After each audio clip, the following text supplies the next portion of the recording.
Hello and welcome to Stretford Paddock. My name is Joe and this is the Paddock podcast. I'm joined by Jay Motti. How are you? I'm all right. I thought I was going to... Slightly overzealous, Jay Motti. And I was just about to start talking and then you swept in there. Yeah. Saved my bacon. Thrown you under the bus. Yeah. And I'm joined by Andy Tate as well. How are you? I'm all right, mate. Yeah, I'm really a bit hungover from last night, but I'm all right. You've just had a bit of a barnicle, haven't you? Yeah, emergency haircut. Emergency haircut. I got an emergency haircut because I got a phone call. Well, I got a message from Jay about just gone 2 o'clock. Fancy coming in. So, yeah, drag yourself out of bed. Emergency haircut, emergency sausage on toast. Stand me. Have you ever had an emergency sausage on toast? An emergency sausage on toast, yeah. Is that different to a normal sausage on toast? Is it just the sausage that's emergency, or is it the meal as a whole? You could say the sausage is an emergency, but everything within it is still in the class as an emergency. Okay, right. Do you remember him on The Apprentice with the emergency biscuit? I don't remember. I never forget that. He was trying to think of biscuits and stuff. It was one of the sass, and he was like, what about emergency biscuit? Yeah. And so it's one of them when you say something. So you say emergency biscuit. Yeah, so what about like an emergency biscuit? So anyway, I think, it was like one of those, where the desk just ignored him. Yeah. And then he went, not you've got the fire brigade, ambulance, police, you've got the RNLI, mountain rescue. Yeah. The sixth pillar of the emergency biscuit. Yes, that quick. Can save lives. This man needs a biscuit. Speaking of hungover from yesterday, the hangover from yesterday's game continues. Yes. And the attention has been turned to VAR. Yes. Which we'll get to in just a moment. Yeah. But before that, there has been obviously ongoing breaking news surrounding the Mason Greenwood case today. This is from the Press Association. They've said that Manchester United footballer Mason Greenwood has been remanded in custody after appearing at magistrates court, charged with attempted rape, controlling and coercive behaviour, and assault. So he'll be in custody for more than a month before his trial starts in November. The guidelines and the rules are to not speak and give opinions on any sort of ongoing investigation. Yeah. Nothing that could, change or alter the outcome or investigation in general. So we're not going to be saying any more than that for right now. But any updates that come and any case that arrives, we will obviously give updates and bring you the latest news on that. But that's pretty much all we're going to say on that for now. I think that's the only right thing to do, really. Taking guidance from the Crown Prosecution Service on that, like you say, we don't want to cause any, prejudice any cases. And once it's concluded, then I'm sure we can all share our thoughts on it. VAR, you were mentioning there, moving on to VAR. I mean, I'm sick of sitting here talking about VAR. VAR was meant to make life and football better and more enjoyable and more fairer. Yeah, more fairer? Fairer? More fairer. More fairer. Not even fairer. More fairer. More fairer. Yes, exactly. And it's not done any of those things. And I know you guys were... Well, you were at the game, weren't you? Yeah, I was there yesterday. And there's confusion at the game anyway, where it's like, is this got a VAR? Is it not got a VAR? What's going on? When it does go to VAR, it takes far too long when you're at the game. When you're not at the game, when you're watching it on the telly, I don't think it helps because you're actually seeing some of these decisions that are wrong, which, I know we're going to get into it in a minute, but like the Sancho penalty, for example, you see the replays, that for me, that's a penalty. I don't understand the issue. And you're watching those replays thinking, well, why is VAR not intervened? At least in the ground, the one sort of saving grace is I didn't see it at the time. It was at the end. I saw something had gone on. I wasn't sure. I saw Sancho rolling around. I saw the one on Callum Wilson from Varane, and I thought that was a penalty. Yeah. And two wrongs don't make a right. They're just getting everything wrong. Yeah. And then there's also the Ronaldo one. I mean, it's not just United, obviously. We're talking about this because we're United channel and that's who we care about. But you then watch other games and you see so many discrepancies, so many sort of situations that aren't equal. And it's like, this isn't doing the job it was meant to do. Yeah. And I don't think football needed a bit more controversy. No. I don't think we needed that. I agree on That's the one thing we didn't need in football. And now you're getting people just sort of spending the time after the game, and I'm guilty of it as anyone, discussing and screenshotting and getting clips up of the VAR decisions that have gone against them. Do you know what I mean? And it's like, it's just spoiling it. Yeah, there's no enjoyment. I mean, that decision with Ronaldo yesterday, the keeper, the Newcastle defender touched it with his foot. Keeper stood there. That's another one. Ronaldo took it off him and put it in the net. Now, I saw the same scenario, and I think it was about 2010, 09-10 with Nani and the Tottenham Gomez at Old Trafford at Stretford end. He put it down. Now they took it off him and put it in the net, and it all controversy kicked off, but the goal stood. Harry Redknapp wasn't happy. It's the same sort of scenario. Clartenberg won it, the referee. You're right. I think there's a video, and can we get that video out? Can we tweet that video? Can we find it and just put it on Twitter? I think that'll be on our socials, where someone from the crowd, and I'm giving them the benefit of the doubt here that this is accurate and they've not doctored it. Yeah. Because you were saying, is that definitely the whistle? You hear the whistle and you see the kid. For me, he kicks it pretty much the same time as the whistle. Mm-hmm. Now, I don't know. Someone can get involved in the chat and the rules. Does that mean it's taken then? Is that it? That's live?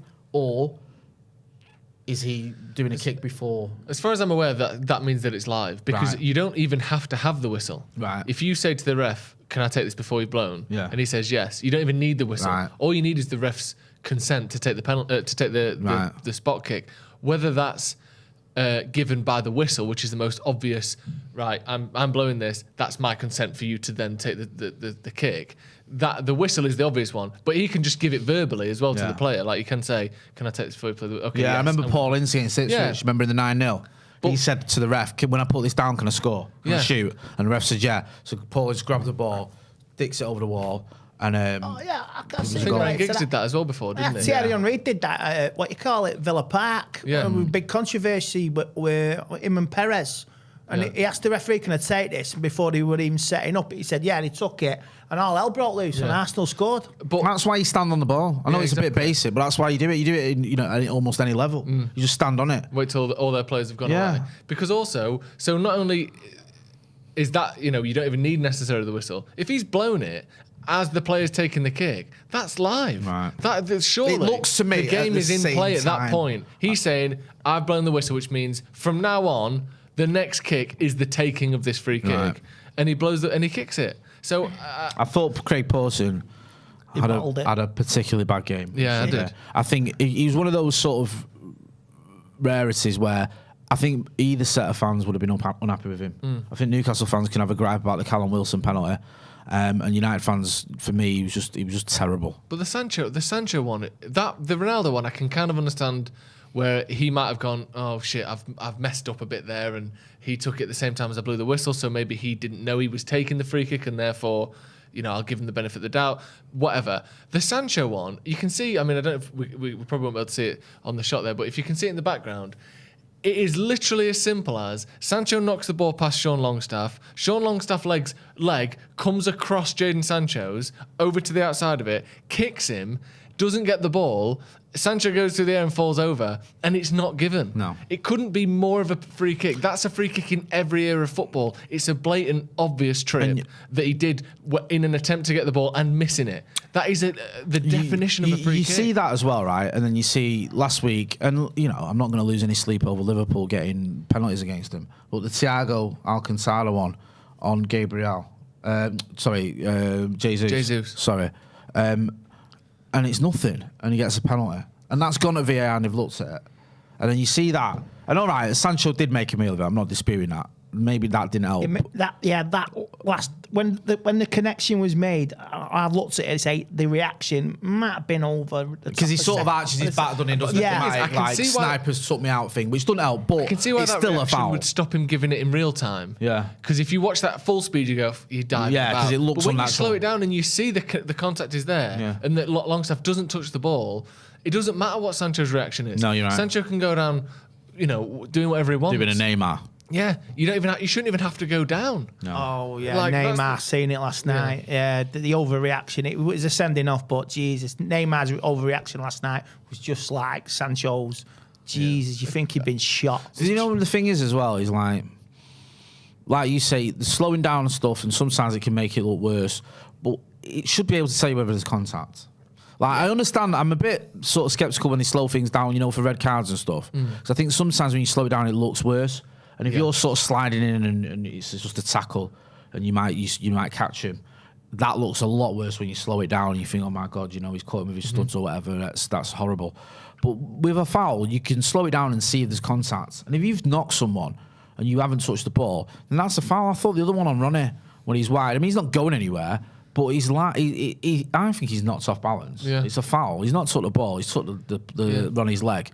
That's a penalty. Varane, I mean, I've not seen it since, but I was at Old Trafford when I watched it, and everyone around me, when we stood there watching it, and me myself thought it was a penalty. Thought Callum Wilson got took out by Varane. Yeah, and we even were on like, the replay, it was that's a penalty. It was a bit of a soft one, but Yeah. again, he puts. I mean, his leg across I him. only saw the. He puts his leg real across him time, and doesn't so- get the ball. Right. Like you said, yes, I don't want Callum Wilson to get a penalty against us, Yeah. but I want the decisions to be as accurate as possible. Yeah. So if it meant getting an extra goal and a penalty for United, I'm more than happy for Callum Wilson to get that penalty. But why get them all wrong for the sake of getting one wrong? It was just a terrible performance by both Craig Pawson and VAR, because VAR should be in his ear going, you need to have a look at this. But do you know, I seen this today on TV.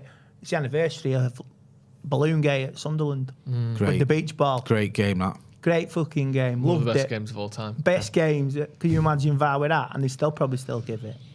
Yeah. Well, it was. Do you know what though? It was an own fault when it was Liverpool fans who were throwing beach balls. It had a about. Liverpool badge on it.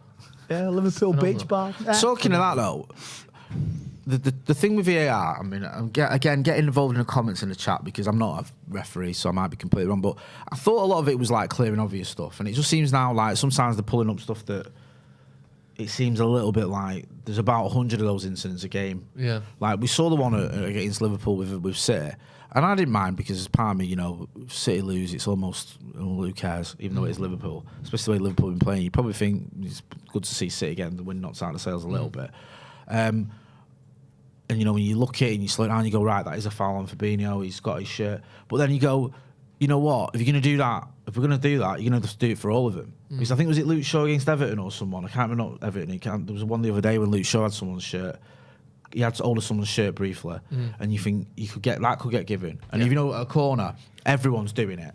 Are they going to get pulled up? You're You just gonna need pull that the one consistency. out of 9 times out of 10. Yeah, it's not on. It's disgraceful decision, but City lost, Liverpool. Well, yeah, we don't like them both, and it was just two of your worst enemies knocking 7 bells out of each other. I mean, I know it's proper 2-bit and that, but it's good that City haven't, they've lost the game and they're not going to go all beaten all season. That would be horrible.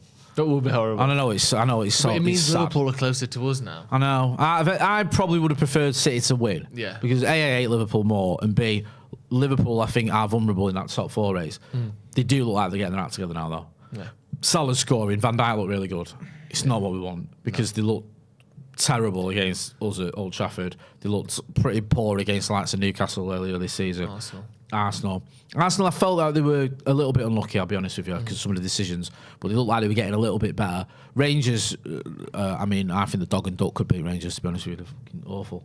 But against a decent City team, to put in a performance like that and get a result, doesn't bode well, does it? Well, the way Liverpool fans have overreacted last night, 24 hours, they think they're going to go on this amazing run now. The quad is on again, and it's just laughable. What does it mean the quad is on again? They've never even fucking won it. You know what I mean? Like But Jay, Castle Grayskull. They were 5 wins over the last 5 years. Did you see that tweet? No. Liverpool. Is this going to not infuriate me, just bewilder me? I did see something last night. So United fans calling Anfield Castle Grayskull. I don't know why. Right up your street. It's right on my street, but an old it's He-Man not reference. It was something like it was a Liverpool fan saying it just dawned on me that over the last 4 years Liverpool were 5 wins away from 2 extra titles, an extra Champions League, an extra FA Cup, and an extra League Cup or whatever. It was just 5 wins Just away. 5 wins, because obviously they could have, they lost it by a point here and there, got to an 2 extra finals, all that. You're like, yeah, you lost games and didn't win trophies. Like, what the fuck are you on about? Of course you are. That's like us saying, in 2018, we were 5 wins away. We'd have beat City home and away and won another 3 games. We'd have won the title. Yeah. But we didn't, so we didn't. Yeah, exactly. Like, in 2009... Yeah, we would have won a double, beat Chelsea. In 2009, we were, 2-3 results away from doing the treble again? Well, 2008, 2 results away from doing the treble. 1 result away from doing the treble. Yeah, and that's not how it works. No, it's not. And also across the those 5 years from 2007 to 2011 or 13, we were like 1 goal, 2 points in goal difference away from winning the title 6 years in a row. Yeah. But we didn't. And champions, 2 more Champions Leagues. Yeah. People don't remember runners. Well, do you know what it is with Liverpool? They're the best sort of echo chamber for themselves, because like United fans are usually the opposite. You could say something like Fergie's a great manager and you'll get United fans to argue with you. Just United fans love arguing with each other, and we know that.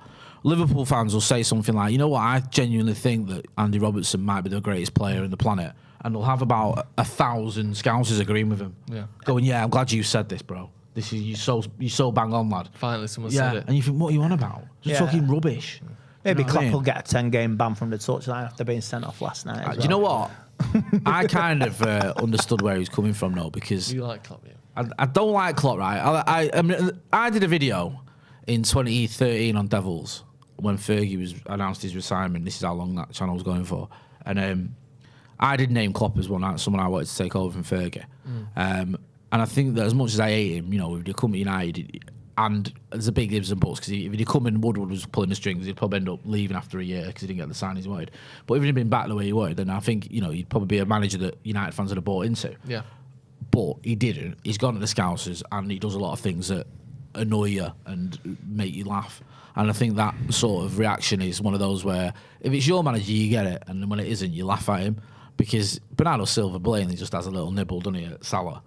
But it's just the way Klopp runs up and down the touchline and screams at the linesman, and the way that the referee, just goes over and sends him off. Growling like a cat. Pep Guardiola made me laugh as Stopped well. his City attack to do it as well. I love that. Pep Guardiola as well, when he was like, did he say like, oh, you know, this is Anfield, is the reason like why certain decisions didn't go his way. Which I did love way Pep ravelled up the Scousers after the goal was disallowed, and he got financial gain out of it by coins being thrown at him as well. So like he don't need it. Bit of cash. A bit of loose pocket change it was. Let's hear from our sponsors today. HelloFresh sponsoring the podcast. Let's have a listen. Today's podcast is brought to you by HelloFresh. HelloFresh is a meal subscription service that bring you fresh, premium quality meals. There's loads of different recipes to pick from, and it makes things so easy for us at Stretford Paddock to plan delicious and different meals around our schedule.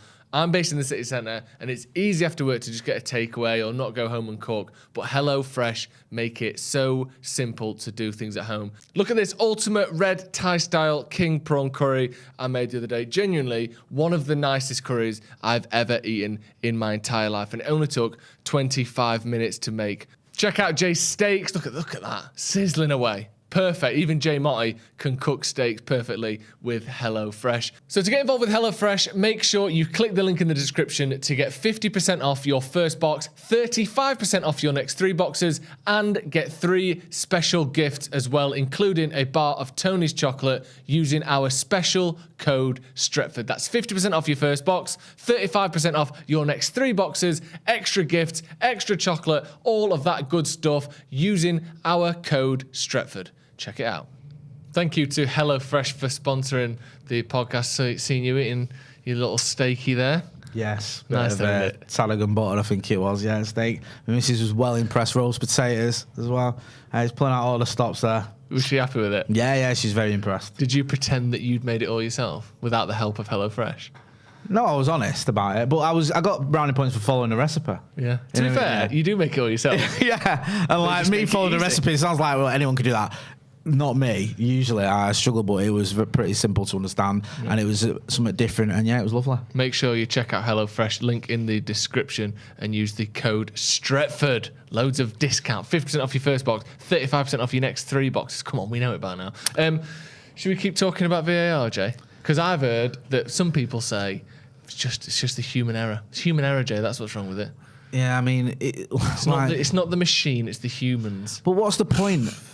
Like, if you're just moving the error from on the pitch to someone sat in a porter cabin somewhere or whatever, then it's just it defeats the object, doesn't it? Yeah, I know you got a human error, but the thing that these referees, like, because they've got a video there, would be able to get their head around it easier because you've got that advantage of all these replays. You can go, okay, let me have another look at that. Let me have another look at angle. All right, yep. But what you saw on Saturday or Sunday, was you saw a foul and it's either not being checked, which I don't get, or it's being checked and the referee who's sat there watching it in a replay can't see that it's obviously a foul. And listen, just so I'm not bitter, the Callum Wilson one I've said is a foul. Yeah. So just getting everything wrong doesn't make football better.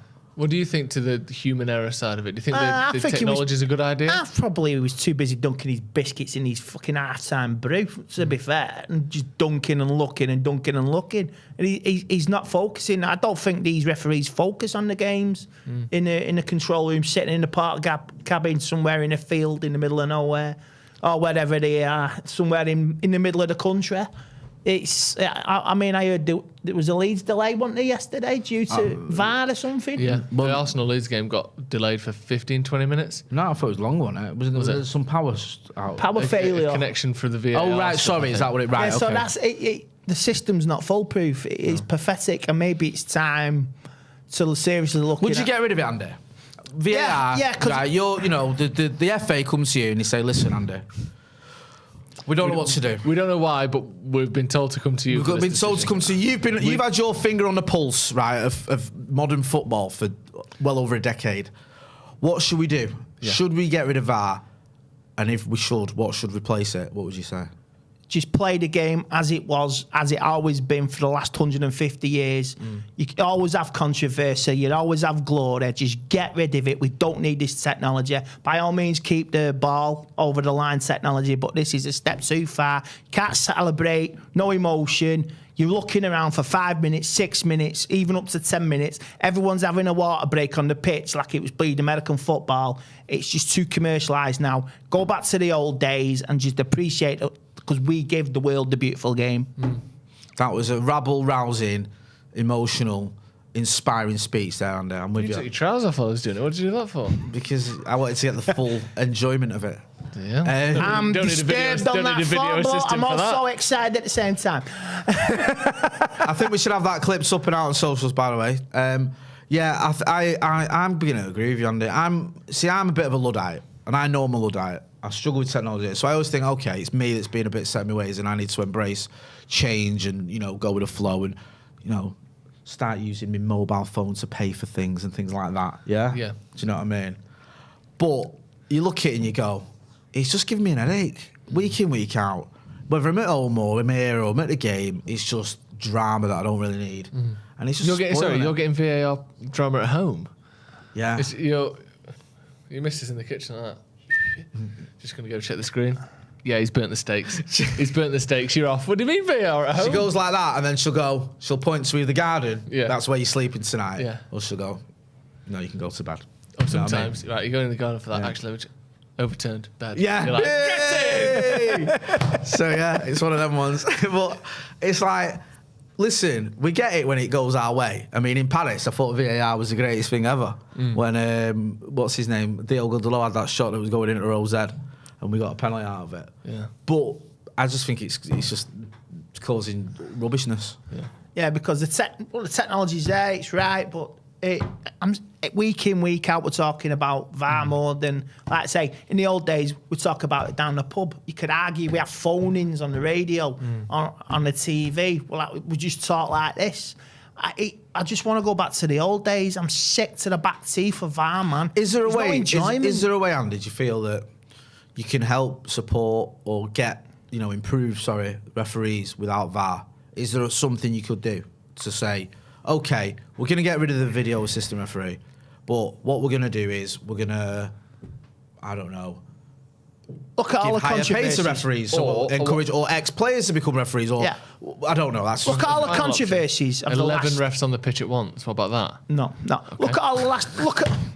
Carry on. Look at the controversies of the last 10, 12 years in football. Didier Drogba, 6 miles offside at Old Trafford. He can vouch for that. 16, man. All right, 16. Porto was worse. Porto as well. So 2 players keeping him on side, and then they win that game. Jose Mourinho becomes a thing. Yeah, and he goes on to win a certain big trophy in Europe. The Europa League, 2017. Europa Conference League, 2022. No, Cup Winners' Cup, 1991. Interesting. So, I think Jose will. No, I just don't want VAR anymore. It's just not. It's not feasible because the game doesn't flow. It's not enjoyable. At least when I go to watch lower league football, I say I'll go and watch Oldham in the FA Cup on Saturday. No VAR, end to end. Took my old man, cheapest chips to go and watch Latics, and he drew 1-1 with Chester. That's what I want. Free-flowing football, no VAR, no controversy, and it's knockout football, and that's what you want. That's grassroots football. Nah. the Premier League has become too commercialised. It's like American football. Yeah. It's coming in. I don't want it. Because the thing is, the Premier League is only meant to be the top division but within the same structure as everything else, isn't it? I know Premier League is a different entity to the league, and I get all that. I don't mean logistically, but really, the Premier League is meant to be the top division in football, and the only thing that's meant to be different is that's where the best teams are. Yeah. There shouldn't be technology that is exclusive to the Premier League, where someone at Sunday League level can't benefit the same thing as someone in the Premier League can. I get that the pitches will be better, you can have higher standards for that sort of thing, but fundamentally the game should be the same, and the way the game is judged and refed should be the same. Oh yeah, and the fact that it isn't is ridiculous. Like, for instance, like, do you know that like if you're playing Sunday League and you get a booking, or Saturday League and you get a booking, you get fined the exact same amount of money as a Premier League player does. It's 23 quid or whatever for both of you.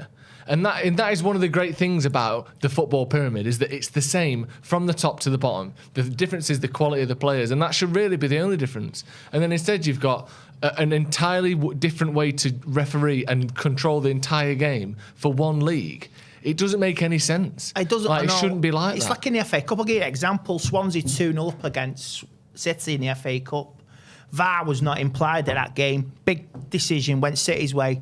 For Swansea, they never got a penalty, and it played into City's favour. And rules state. Dan James played in that game, yeah, and you've got to have it's got to be a Premier League ground. It's an ex-Premier League ground, because Swansea before that were in the Premier League. So the rules are only for the elite. The rules are not for everybody. You can't, let's say, you go, did they have VAR in the Championship? I don't know. No. League, let's say, that's traditional football. You can talk about controversy all down the leagues, that's fair enough. But the elite league, it stops that. It's not good. We're supposed to be the world best for it, and it's no enjoyment. It's not entertainment. Stops that every 5 minutes. Yeah. Why you just have timeouts and fucking have cheerleaders during the half-time break? Join VAR. Get VAR on. Do you not remember when the Premier League first started? Do you remember it? Oh, yeah. They had cheerleaders when the Premier League first started. Yeah, cheerleaders at Main Road. Yeah, cheerleaders and all that. Yeah, cheerleaders at Main Road, QPR. Of all the things to bring over from American sports, that's just the last thing you do. Yeah, we have cheerleaders. Like, everyone's like, that's just a terrible idea. It lasted for about a month. I don't mind a Soccerettes. They were good during the time. That's the only thing. Abhinav Verma with the super chat said, how is it possible that if refs have more time to think, they are messing up decisions more than when they didn't have time to think? It shouldn't be possible, should it? It's split-second decisions. You live and die by the sword. You can't just keep going to teach you to get it looked at. This is the thing, though, as well, right? I can sympathise with a referee getting something wrong in the heat of the moment. A split-second decision, like you're saying. You know, you see it once, or you've got your position isn't great or whatever, and you make a decision, and you might get it wrong. It's human nature. People make mistakes, but when the problem with VAR is it's less forgivable because you've got someone watching it again and again and again and again and again from different angles and still coming to the wrong decision. Do you know what I mean? If a referee in a high-paced game is sort of 30 yards away from the action or whatever, there's a big counter-attack, and someone gets wiped out and someone's in his way, he can only call what he sees, and he says, I couldn't see the foul properly, I can't give it. Fair enough, I get it. But when you've got a referee who's got all these different angles and he's watching it on replay in slow motion and all that, and he still comes to the wrong decision, then you go, that's not forgivable. No. Like, what is going on there? Rashford last week against Everton. But again, you know what, Andy? And there were 2 West Ham players. It's that's the problem as well, is the consistency, because I think people were pointing out in the chat and the comments when we would talk about this, saying, oh, well, technically, Rashford, the rules were if you touch it and you score, if you touch your hand and you score, it's not a goal. You go, like, that shouldn't have stood. You go, okay, then that's fine. Fair enough, I understand that. Then why did the other goals count that were the same? Like, there was the West Ham goal, where I think he touched, is it Michael Antonio touched it or whatever? Yeah. Those are the things what people were saying, like, what is going on? So I think sometimes people look at it and go, it's the inconsistency that's the issue, rather than the actual rules themselves. You see that. On the last day of the season, VAR will be on top of its game for all games with what's at stake. But it's the same week in, week out. You can't just have the last day of the season, title on the line, European, relegation, up for grabs, going down, and all play, and all the referees, all the control rooms, everyone's primed for the last day of the season. It's got to be week in, week out, and it's not doing it. No. What are people saying in the comments? Yeah, Sorry. it's a duck with a super chat. Says the refs just aren't good enough. You could give them all the tools in the world and they'll still mess it up. VAR has only highlighted this, to be honest. Abdul Ibrahim says VAR isn't the issue. The rules are becoming more complex. Football is supposed to be for players and fans, and the rules need to be simple and consistent. Now I ask if the refs even understand the rules. I think there's a good point to be made there about the rules and the fact that, like, stuff about, like I was saying last week about how Rashford's handling it because he was the goal scorer, it's a handball. But if he'd have passed it and he's no longer the goal scorer, it's not handball. That's not what the handball rule is for. The handball rule is that if you handle it, you are gaining an unfair advantage, so it's a foul. Whereas it only counts if the advantage is more extreme, and if the advantage is less extreme, then you don't, like, you can assist a goal, but you can't score a goal after handball. That's not a simple, fair rule across the board. I don't understand that. I can think of 2 more scenarios when that Liverpool v Man City, Aguero, it was a clear handball and it was a penalty for City. Straight down the other end, they score. Yeah. Absolutely all hell breaks loose. Like, that's what I mean. The rules are overly complex, and they're in a it's like every single year they try and make it more fair by adding more rules. And it's becoming like politics almost, where things are so convoluted and twisted and kind of tied up in knots that things contradict each other almost by definition, where you end up with games where I can handball it by accident, pass it to my mate, like, you know, square it 1 yard across the goal line, they tap it in, and that's no goal. Jesus that's a Christ, goal. Middlesbrough last season, it's just ridiculous. Yeah, that one was tough to take, wasn't it? And the trouble is with things like that is people, and I'm guilty of it myself. You go, well, you should be beating Middlesbrough anyway. But it's like, it's still not fair. No. Do you know what I mean? That's like, not the point, is it? Like, was it Sheffield United where we lost that game at Old Trafford, where I think the referee association or whatever they're called admitted later that the goal against United shouldn't have stood. Martial, he should have stood. And the one for United should have stood. So those 2 goals there, they got the decision wrong. People go, well, you should be beating them anyway. Well, that's not how it works. No. If you're getting robbed by bad decisions and they admit they were bad decisions, it's like the one, was it the West Brom one where he covered Lindelof's eyes? Was it West Brom? Yeah. Like, again, you look at it, you go, 2 minutes. Oh, how's that fair? Yeah. Because also, it's not like, well, you should beat them anyway, but you don't win every game against a team worse than you 6-0. Sometimes you beat him 1-0. Yeah. And that one goal, if that one goal is taken away from you, you don't beat him anymore. It's not as simple as, well, you should have beat him anyway. I'd rather lose on the pitch than losing a control room. Yeah, exactly. And I'm getting sick of it. Let's just move on a little bit, because Luke Shaw's been speaking. I want to talk about him, and I want to talk about what he's saying. He had a good game, has he? He's had one good game. Had a celebrity. He's got all to say for him. Did he got a Burger King again? No, he didn't. Nay. He was talking after the game and he said, that's the good thing with this manager, this gaffer, is that if you're not playing well, then you won't play. In the past, that's not been the case. But I think the good thing about this manager is he's keeping everyone on their toes. He makes sure that everyone is 100% every day. If you're not at it, then you won't play. And that's a positive thing. Just 2 points there. One, Luke Shaw, you don't seem convinced, but a lot of people are sort of praising him, saying he's returning to form in the last couple of weeks. Not you know, things have turned around, but better performances from him in the last couple of games. Would you agree with that, first of all? I thought he did well against Everton.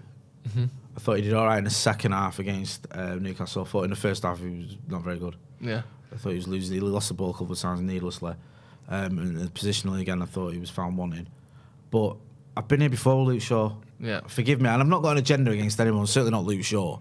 And you know, I would love to see the Luke Shaw that we saw for those 7 or 8 months under Wally and those 6 months under Van Gaal. The trouble is, we've had 8 years between those 2 spells where he's been underwhelming, and it's just.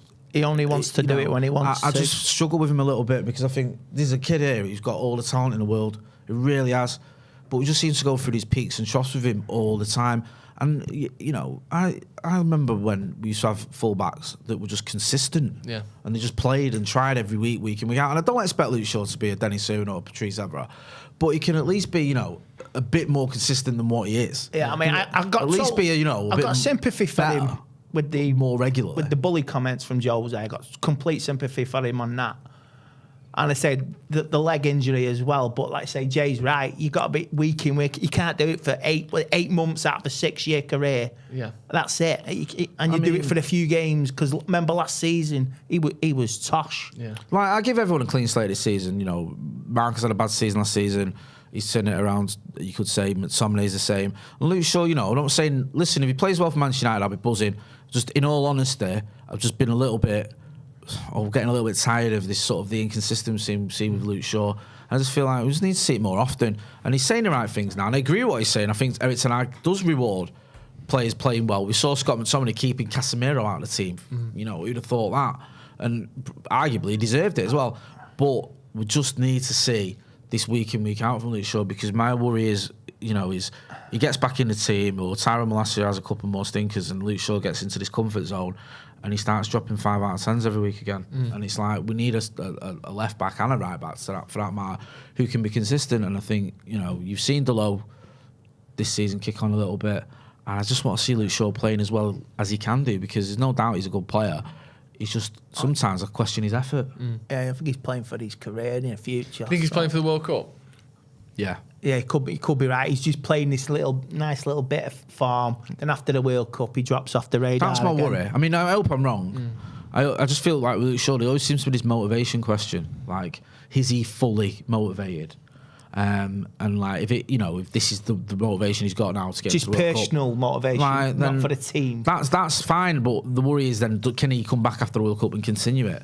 And at least with Ten Hag, maybe he does need that manager who says, the Luke Shaw of if the Euros. if you're not, maybe he does need Erik ten Hag, like, to say to him, you know, if you're not playing, I'll start that player that I brought in Tyrone Malacia. Maybe that'll do him for him, but I don't know. I just feel like we've been here a bit before. It was, you know, last season or the season before, it was Alex Telles who was coming in to give him a kick up the backside. Yeah. And, you know, you shouldn't really need that all the time. No. Just another question on us, based on what you said about personal motivation. We were talking yesterday on the watch along. Ronaldo mentioned about certain players, not just for United but across football, who kind of don't quite seem like they've got that final bit of willing to get hurt, willing to, you know, be absolutely knackered, willing to go into a big tackle or one-on-one with the goalkeeper to get a goal or to get a tackle in or to get a, you know, an assist or whatever. And he was talking about like the money that players are on, and he said, like, you know, some of these 300 grand players, 300 grand a week players, don't care about football, or do you think we're getting to the point where, certainly with United, where we are paying people such big wages, and some, you know, players who don't deserve it, where, you know, the 300 grand a week or whatever is almost like, would you live in your own shit for 300 grand a week? You know, they're like shit games you play with your mates. We're like, would you do that for 300 grand? And you're like, I'd do pretty much anything for 300 grand. Do you think we get to the point where people care more about the money than they do about football? It's just a job to him, isn't it? That's what it is now. That's what it feels like. To me, my job's just my job. But I've got friends there. But like you say, with the astronomical wages, I think today's players, not all of them, but like I say, Phil Foden. Look at Phil Foden. He's a prime example. Like, he wants it. He's getting paid, but he wants it week in, week out. Ireland as well. He wants it week in, week out. Then you got other players with the attitude like, I'm just there for the money. I think it's almost hard it's almost impossible to not have that though when the sums are so big now. Like in the 50s and 60s, they earn more than your average wage, but it wasn't like you play for 3 years and you're set for life. Footballers had to have jobs after they were Tom footballers. Finney was a plumber. Yeah, exactly. And he was playing for England. Footballers opened pubs and had loads of careers after football because they needed to. Now, you play in the Premier League for 3 years, you've probably earned £6 million. I think there's an issue. There might be a bit more of an issue with some of the wages United give out. That's what I'm saying. Yeah, in particular. I do feel like, you know, you mentioned there Phil Foden. I think he's just got a new deal. It pays me to say he's earned it, and I don't think there's any question about him being dedicated. Yeah, because he wants it. He's like a young Wayne Rooney. He wants it week in, week out. Yeah, I won't go that far, but I know what you mean. He's motivated, and you've got some players at United who I think, you know, I don't really question the motivation as such, but there are far too many, I feel, who they're on a bit of a sort of a gravy train where if you left United, you would not get that wage anywhere else. No. And that's why we've struggled to move certain players on. It's like they're on this mega money, and it's only like recently that you see Liverpool giving, I think Salah got like 280 grand a week or whatever. But up until then, like, they had a sort of strict wage budget. And United used to do that in the past, didn't we? Do you remember? You played for United, you got a big win bonus, you got, you know, there was add-ons and stuff, but your wages weren't the best. You weren't the best paid players in the league. No. Like when sort of it was Blackburn who had more money than us, they paid better money. I think there was a spell when you had teams like Newcastle or Chelsea certainly did when Abramovich came in. But it was like, you're playing for United, you're going to win things, you're going to get a win bonus, which is going to bump you up, and you're going to win nearly every game. So it's worth it. Now it's like, we just get these players, they have a good spell, and you get a massive extension. a long-term extension. Remember when Nemanja Matic had about 6 good games? He'd been struggling. He'd been out of the squad. He came back in. I remember it was the League Cup semi-final or whatever it was against City. Old Trafford when we were 3-1 down. He came on at half-time, steadied the ship, had a really good spell. And we gave him something like a 3-year deal when he was 31 years old on like 250k a week. And you're like, why have we done that? Yeah. Like, I like Matic, but give him a 1-year deal. Yeah. That was what Paul Scholes and Giggs and all them lot and anyone else who turned 30 used to be on. And we just give him a massive deal because he's had a good month and a half. Do you think Sancho's at that point? I don't know. And I don't like, I don't. I'm just there for the money now. I don't know. I hope not. And he's not motivated enough. I don't know what it is with Sancho really, because he doesn't quite seem to be giving that extra bit of quality, that extra. But where's the Bundesliga Sancho? That's what we bought, and that's what I want. Yeah, I don't know. I think with Sancho, I do worry there's a confidence thing. He just seems to sometimes play in himself and like go back a lot and not be willing to try things. And I think is he just struggling a little bit? This is the thing. If we get Bellingham, he could go the same way as what you call it, as Sancho. Underperform. I mean, hopefully, I still have plenty of faith in Sancho, and I think he's a really talented player. But you see Anthony come in, who is not, a player who's signed by Ten Hag. Sancho isn't. Who is now playing? I know Sancho likes to play off the left or the right, but he's taken one of the spots that Sancho likes. Sancho doesn't start if everyone's fit. No, he doesn't. No, I'm telling you now, Marcus and Martial start alongside, aren't they? Yeah. And I'm not having a dig at Sancho. I just don't think if everyone's fit and it was a game that you've got, well, they all must win, but it's a big game. I think the front three is Martial, Marcus, and Antony. I don't think he's going to drop any of them three if they're all fully fit. If they're all available for Wednesday, and I think you could argue that's probably right. Do you know what I mean? I think Sancho's done okay this season. I think he's had some good games. I think last season, like most of his colleagues, he was pretty poor. Yeah. But now this season, he's been here a year. He's got a kick on, like you saying. See the Bundesliga, Jadon Sancho. He's obviously a talented kid, and I do think it's always worth reminding ourselves that whilst we might be critical of certain players or question their energy and the effort, a lot of these players, and you know it, and you'll know it. You'll have had lads who you grew up with who played for a team and who were in an academy or whatever. And I had lads that I grew up with who when I was going out getting absolutely smashed, they were staying in. They were making sacrifices. A lot of these footballers have made far more sacrifices than you or I probably did when we were 17, 18 or whatever. So I do respect that. I just think you get to a stage where you got to be brutal about it and think, are we as United going to catch City? Are we going to, be competing for these trophies? Are we going to be winning Premier Leagues again with these players? And I think there's a few where you go, no. Yeah. I agree. Yeah. Because Ten Hag needs his own signings and he's made a couple. And Anthony is bang on the money. He isn't a Martinez, I think, Martinez as well. Yeah. I think he's arguably been the best centre back in the league this season. I think you can put other players over in that. Over he's the not whole had a bad season. game. He's made a couple of small mistakes in 9 games. I think he's been phenomenal. He's been victimised as well. When he first come in, they've picked on him, which is totally unfair as well. Yeah. I think Martinez. I mean, to be fair, I think Ten Hag, I know it's only early days, very early. But you can see all these signings have been positive ones. Yeah, definitely. Do you know what I mean? He's not picked anyone up where you go, he's taking a while. So, like Anthony, he's great to watch. Fantastic player. Eriksen. Sit here all day talk about how good Christian Eriksen's been. Martinez, I hear you. Casemiro, he's sort of coming into it, innit? Yeah. And even Malacia, who's 40 million euros, you can't get a bloody bowl of soup for that, as Webby would say. But you get a player who can do a job at left back, and has done some good games for us. Moving on, Jay, give me a Wally of the week. Who's been an absolute Wally this week? You just thought, you fucking Wally.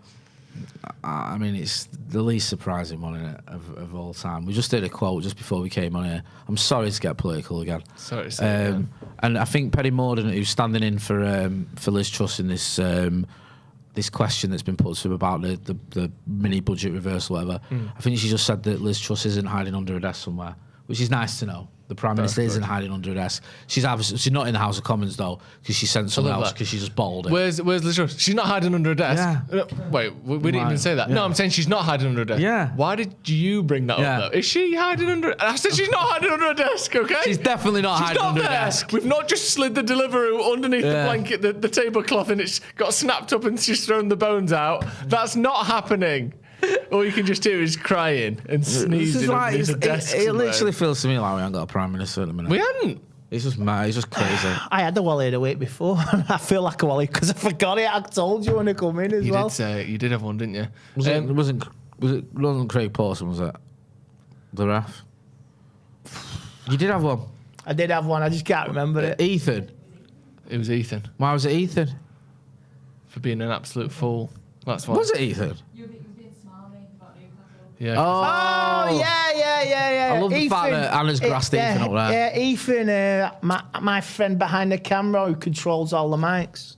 Yeah, a gloaty little guy who thinks he's a Bond villain stroking a pussy cat, and he's smirking at all the United people in the office. They didn't even win. No, but he's drew. satisfied, I know though. he is. He's just basking Just- in. He's you just know what I basking in the mean? glory of his love bite that he's got on his neck. No, the absolute 12-year-old. Couldn't believe we were he's filming. got a love We were filming bite. the news this morning, and I was like, "What is that on your neck? How old are you?" And you know, he acted You like cop off Saturday night. Yeah. he was so embarrassed. He went like, and he was like, "I don't know, Jay. Sorry." Oh. Oh, he's smiling. I can see him as well. Hey. He's blushing now. He's blushing. Or was that 2 bruises on his cheeks? Was that for a pint of cider? Was it a pint of cider on Saturday night? You did it with we did it with the Hoover, didn't you? To impress your mates. Did you ever do that as a kid? What? Suck your own arm and that? I'm not telling you what I did with the Hoover. You did it with the Hoover. Thank God he didn't put it on blob. It's none of your business. That's true. It really isn't. My Wally of the week. Oh. I'll tell you what. I bought a season pass rail card, right? Go on. And because I've been spending way too much on trains every day, Yeah. so I bought a season pass for the full month. Oh, I can't wait to use it. Yeah. I was so excited. Strode out the house. Look at this bad boy, Jay. Check this out. The word strode doesn't get used enough on this channel. Where's it gone? Fuck off! I've lost it. Have you really? No! I kicked the phone case and it's gone. Jay, I'm my own Wally of the week. I've lost my rail pass. I think this is the first time we've ever had someone pick themselves. I've lost my rail card. Oh, bro. You're walking home tonight. Jay, wrap up, mate. We had it. Do you know what? Where's it gone? That's it. It's gone. Is it not on your phone? No, it's a. How much plastic was card. 70 quid. 70 quid? Oh my God, I'm feeling disgusted for you. Bro, seriously. Violated. Listen, has it got your name on it or anything? Yeah. If you see a rail card from Northern Rail that says Joe Smith on it, Yeah. gives it back, please. I need that. It's so expensive. Excuse me. It's British Rail for you. Big thanks to Andy Tate for coming back on the channel. Andy, where can people find you? I'm on Instagram. I'm back on there. Check me out on there. And I'm on the United Agenda tonight, 8:30 with the love lads. the United Agenda. There's only one Andy Tate, don't ever forget that. You can find Joe walking the streets of Manchester looking for his Begging. rail card. He'll be at Piccadilly Station sobbing. tonight with cap in hand. Someone pay for me hysterically. to get back home. So make sure you go and check out the Sloppy Joe's podcast as well, where you can see Ethan showing off his love bites and Joe giving him a bit of stick about it, and rightly so. Don't forget as well to subscribe to this channel. There's a subscribe link in the description and also in the chat as well. A big thanks to HelloFresh for sponsoring us. Don't forget to check out the link in the description to them as well. This has been the Paddock Podcast with a very broken Joe Smith and a happy Andy Tate. Thanks for watching. Under 70 quid, Jay.